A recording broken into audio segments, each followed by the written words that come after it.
welcome back. That song for me is always very uplifting, and I think we always say that maybe we should adopt that as our national anthem. If the powers that be can just consider, because Alewa, the wordings of that song, so succinct. Apt. I'm telling you, every line has meaning for everyone.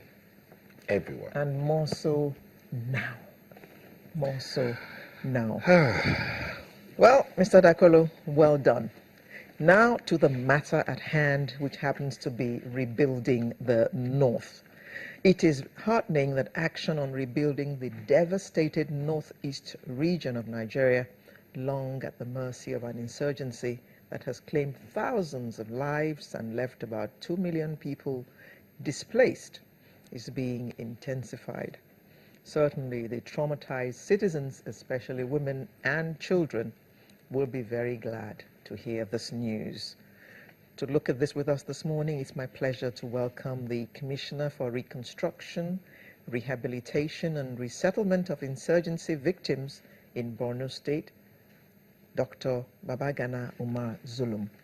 Good morning. Morning. Thank you for joining us. Thank you very much. Also with us in the studio is Dr. Bisi Akin Alabi, who is an administrator. Thank you. Good morning. Good morning. And joining us from our studios in Abuja is the spokesperson for Be the Change organization, Mr. Great Jonathan. Good morning. Good morning. Thank you for joining us. The Northeast has been in trouble for some time, and we have the issue of IDPs and all that. And it is very encouraging that the decision has been made to rebuild the area. And it is also good that we hear that suggestions have been made that some of the recovered stolen funds be put to use in that direction. You are the Commissioner for Reconstruction and Rehabilitation. What exactly is the plan, the strategy that you all have put in place for this job? Thank you very much for this very important question. First of all, I just wanted to highlight the gravity of damage that has been done in Borno State, because it is disheartening to note that many could not understand the nature of gravity. First of all, in the last 6 years, about 15,000 people have lost their lives in Borno State. About 201 health centers were damaged by Boko Haram. About 945,000 classrooms were destroyed. About 1,600 water points, wash boreholes, tube wells were destroyed. About 726 energy substations and lines were destroyed by the Boko Haram. We have currently hosting about over 2 million IDPs, as you have rightly said. Some are in the IDP camp, and some are in the host communities. There's a lot of pressure on the host community. So I think the plan can be seen in two directives. The first one is the issue of food security. That remains a very huge challenge to all of us. Feeding the IDPs in the camp as well as in the host communities. The number of IDPs in the host communities that we are recently having are even more than the number of people staying in the camps. So the issue of food security is very important. The second issue that we are thinking of the plan to rebuild the Northeast, especially Borno State, is the issue of the rebuilding the homes.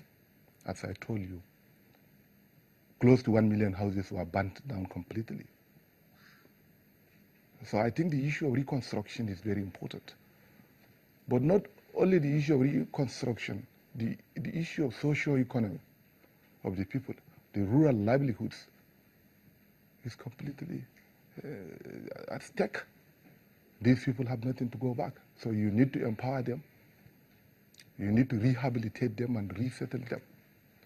So the mandate of the ministry, among others, the overall objective is that of restoration of infrastructure and rural livelihood for now.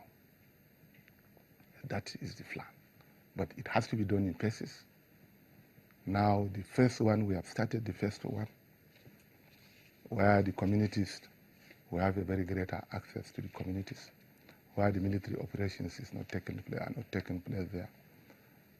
But the bottom line is that the ministry was created in September 2015.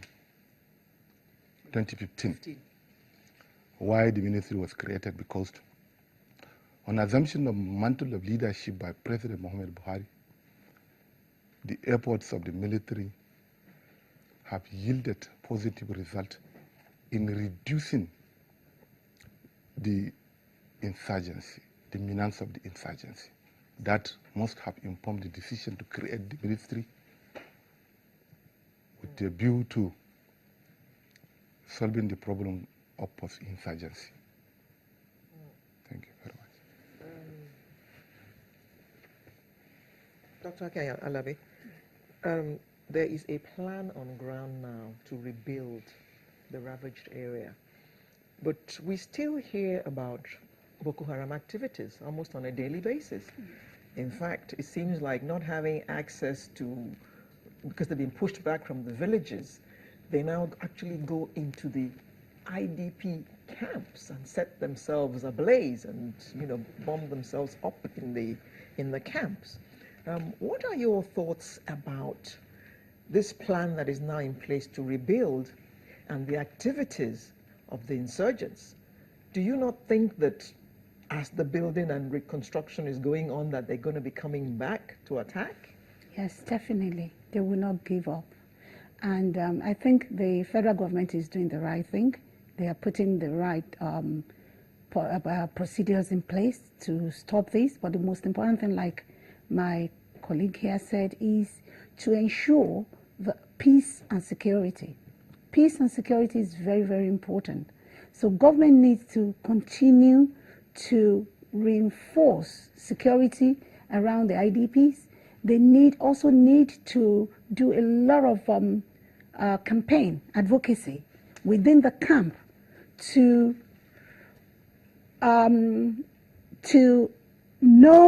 understand the signs that suicide bombers exhibit when they are around, and also to try and know themselves and report suspicious interactions, suspicious attitude, suspicious behaviors within the IDP's camp. And also, there should be security within the IDP camp, that there should be surveillance and scanning of even individuals and the environment where the IDPs are. If this is done